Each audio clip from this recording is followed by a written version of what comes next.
Baik Bapak Ibu yang berbahagia, selanjutnya yaitu tausiah yang mana pada kesempatan malam hari ini kita memperingati Nuzulul Quran.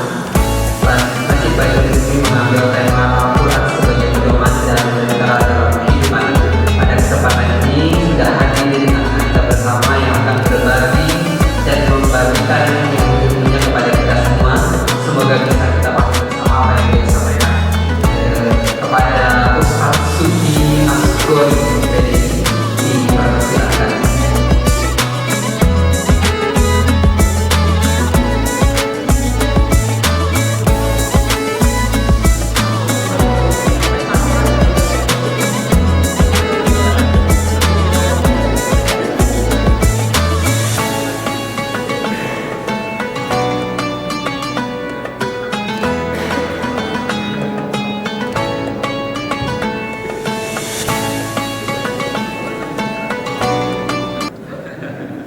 Assalamualaikum warahmatullahi wabarakatuh.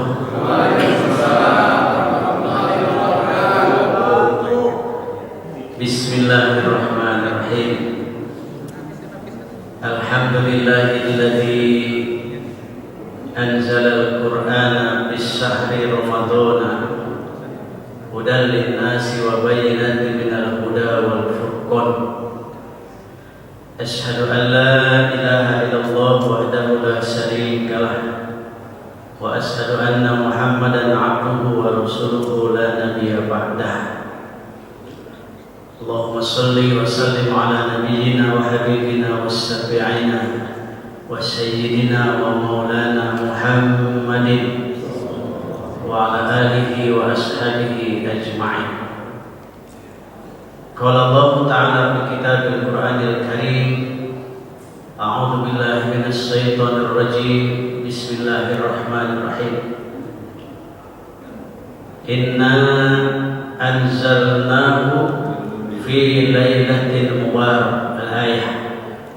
Wa qala an-nabiy sallallahu alaihi wasallam, afdhalul ibadatil 'abdi qira'atul Qur'an.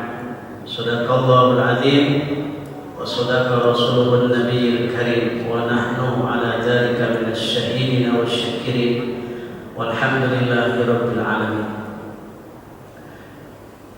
Yang saya hormati Bapak Ketua DKM Masjid Baitul Izmi beserta segenap pengurus, para sepuh penasihat masjid yang saya hormati, Bapak Lurah Kelurahan Bilabong Jaya, Bapak Husni Zakia SHB yang saya hormati, para alim, para ustaz, Bapak Ibu, jamaah Masjid Baitul Izmi yang insyaallah kita semua pada malam hari ini dimuliakan oleh Allah Subhanahu wa Ta'ala. Puji dan syukur kita panjatkan kehadirat Allah Subhanahu wa Ta'ala. Atas izin Allah, malam hari ini alhamdulillah suasananya cerah, terang, tidak hujan seperti kemarin malam. Kita bisa hadir di masjid ini dalam rangka memperingati peringatan Nuzulul Quran. Maka semoga wasilah kita hadir di majelis ini, semoga umur kita menjadi umur yang barokah, rezeki kita menjadi rezeki yang dipermudah oleh Allah Subhanahu wa Ta'ala, dan dosa-dosa kita diampuni oleh Allah Subhanahu wa Ta'ala. Salawat dan salam semoga senantiasa Allah anugerahkan kepada junjungan kita baginda Nabi Muhammad sallallahu alaihi wasallam. Semoga kita semua nanti di yaumil qiyamah bisa meraih syafaat dari baginda Nabi sallallahu alaihi wasallam. Amin. Allahumma ya rabbal alamin. Ibu bapak yang dimuliakan Allah Subhanahu wa Ta'ala, banyak para senior semua ini di masjid ini. Jadi bukan ceramah ya, kita ngobrol aja lah ya. Ngobrol tentang nuzulul Quran, ngaji. Cuman kalau tahu dia ada, kalau Quran itu buatan Nabi Muhammad seperti yang dituduhkan oleh orang-orang kafir, tentu orang selain Nabi Muhammad juga bisa buat. Logikanya begitu. Kalau Quran itu buatan Nabi Muhammad SAW, maka tentu orang-orang selain Nabi Muhammad juga bisa buat. Makanya selama 14 tahun sampai malam ini, 14 abad yang lalu, tidak ada yang sanggup mengintervensi isi Al-Quran, karena memang Allah yang jaga. Tuh, udah berapa tadi? Ngopi dulu nih biar ini ya. Bapak nggak ngingetin saya ngomongnya kalau ngopi. Disebut kitab suci, satu, isi dan ajarannya sesuai dengan fitrah manusia. Dua, isinya tidak bisa diintervensi dengan manusia. Yang ketiga, antara ayat yang satu dengan yang lainnya tidak ada pertentangan. Kehebatnya Quran. Jadi 6.666 ayat atau 6.236 ayat itu antara ayat yang satu dengan ayat yang lainnya tidak ada pertentangan isinya. Maka kalau ada kitab yang isinya antara ayat yang satu dengan yang lainnya bertentangan, maka kata ulama itu belum disebut dengan kitab suci. Kitab suci adalah isinya tidak ada pertentangan antara ayat yang satu dengan ayat yang lainnya. Nah, ibu bapak yang dimuliakan oleh Allah Subhanahu wa Ta'ala. Lalu bagaimana proses turunnya Al-Quran itu? Nah, ini yang akan kita bahas malam hari ini. Kita bahas sejarahnya bagaimana Al-Quran ini kemudian bisa sampai kepada baginda Nabi Muhammad Sallallahu Alaihi Wasallam. Ulama menjelaskan bahwa ada 3 fase. Ada 3 fase Al-Quran itu kemudian bisa sampai kepada Nabi Muhammad Sallallahu Alaihi Wasallam. Fase yang pertama, Al-Quran yang berjumlah 30 juz, 114 surat, 6.666 ayat ini Allah letakkan dahulu dalam sebuah tempat yang bernama Lauhul Mahfuz. Lauhul Mahfuz itu tidak banyak diceritakan dalam tafsir. Hanya Lauhul Mahfuz itu sebuah tempat yang di dalamnya adalah merupakan berita-berita yang akan terjadi dari semenjak Nabi Adam turun sampai hari kiamat. Semua sudah tertulis ada di sebuah tempat yang namanya Lauhul Mahfuz. Termasuk Al-Quran pertama kali yang 30 juz itu disimpan dulu oleh Allah dalam sebuah tempat yang namanya Lauhul Mahfuz. Ini bisa dibuktikan dalam Al-Quran surah Al-Buruj. Dalam Quran surah Al-Buruj. A'udzubillahi minasyaitonir rajim. Bal huwa Qur'anun Majid fi Lauhil Mahfuz. Bahkan Quran yang pernah didustakan oleh orang-orang kafir, Quran itu lebih dulu disimpan oleh Allah di sebuah tempat yang namanya Lauhul Mahfuz. Ini fase yang pertama. Kemudian fase yang kedua, dari Lauhul Mahfuz itu kemudian masih dalam jumlah yang utuh 30 juz itu Allah turunkan dari Lauhul Mahfuz ke langit yang pertama atau disebut dengan Baitul Izzah. Jadi di langit itu ada istana. Langit pertama itu langit yang kelihatan dengan kita, itu langit pertama. Ada sebuah tempat yang namanya Baitul Izzah. Disitulah diletakkan Al-Quran yang dari Lauhul Mahfuz dalam jumlah 30 juz diturunkan oleh Allah di langit yang pertama atau Baitul Izzah. Kapan waktunya? Maka tadi dibacakan oleh anak-anak kan dalam kehidupan sehari-hari. Itu makna tilawah. Kalau baca itu kiroah biar bagus Pak, kan supaya kalau imamnya bagus kan enak ya Pak. Panjang juga gak terasa panjang Pak kalau imamnya enak. Ini mah sudah panjang bacanya ribet, baca pusing makmumnya di belakang. Sudah panjang bacaannya ribet, pusing makmum di belakang. Tapi kalau panjang tapi enak, nggak terasa. Kalau kita tahu artinya bisa nangis kata dirinya. Kalau bacaannya bagus, minimal makrojil hurufnya bagus, tajwidnya bagus, tahu maknanya.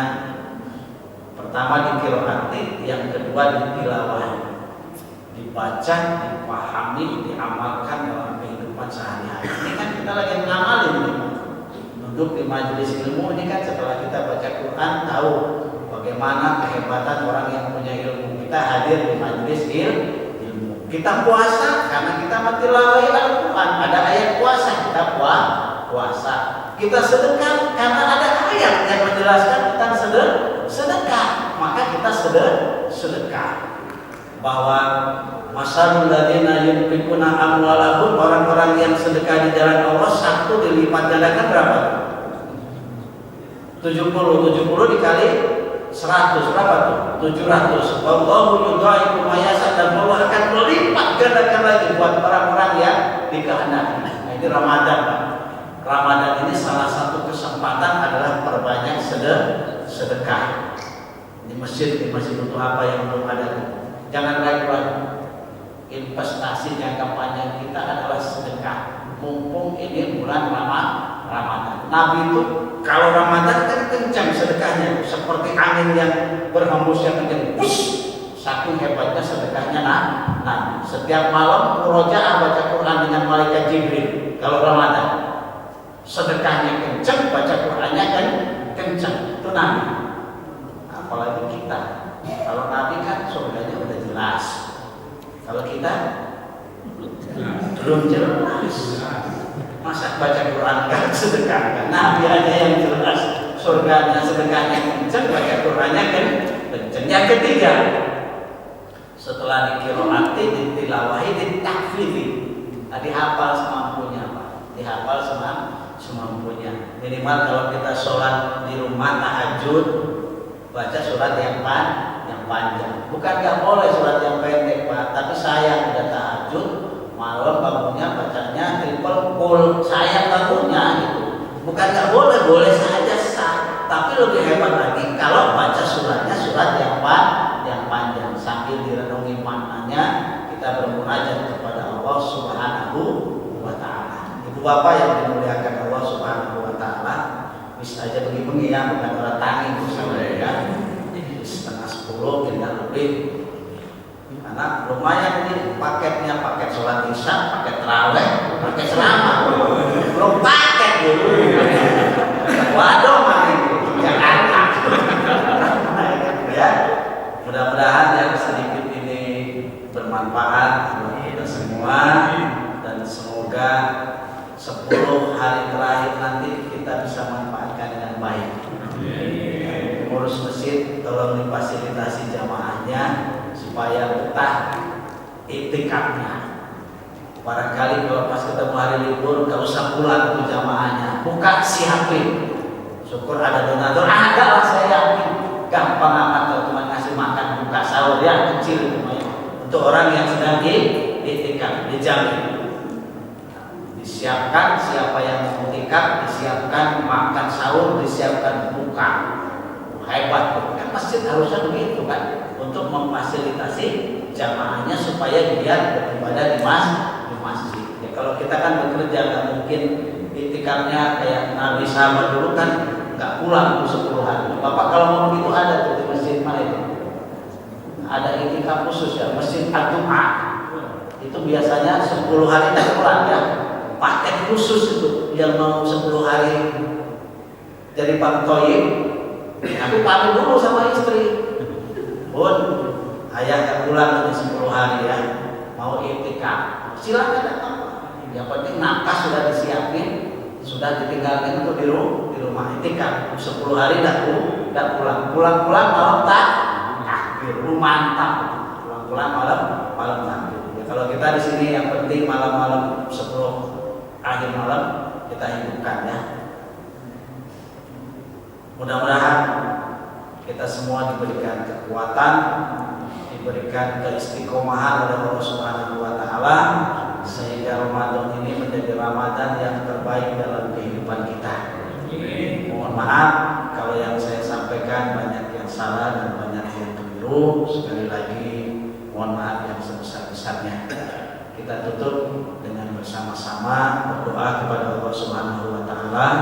Semoga seluruh jamaah masjid Baitul Ilmi ini senantiasa disehatkan badannya oleh Allah Subhanahu wa taala, senantiasa umurnya menjadi umur yang barokah, rezekinya ditambahkan melimpah ruah oleh Allah Subhanahu wa taala, keluarganya menjadi keluarga yang sakinah mawaddah warahmah.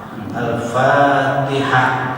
A'udzubillahi minasyaitonir rajim. Bismillahirrahmanirrahim. Alhamdulillahirabbil alamin arrahmanir rahim maliki yaumiddin. Iyyaka na'budu wa iyyaka nasta'in ihdinas siratal mustaqim siratal ladzina an'amta 'alaihim ghairil maghdubi 'alaihim waladdallin. Amin. Billahi taufiq wal hidayah. Assalamualaikum warahmatullahi wabarakatuh.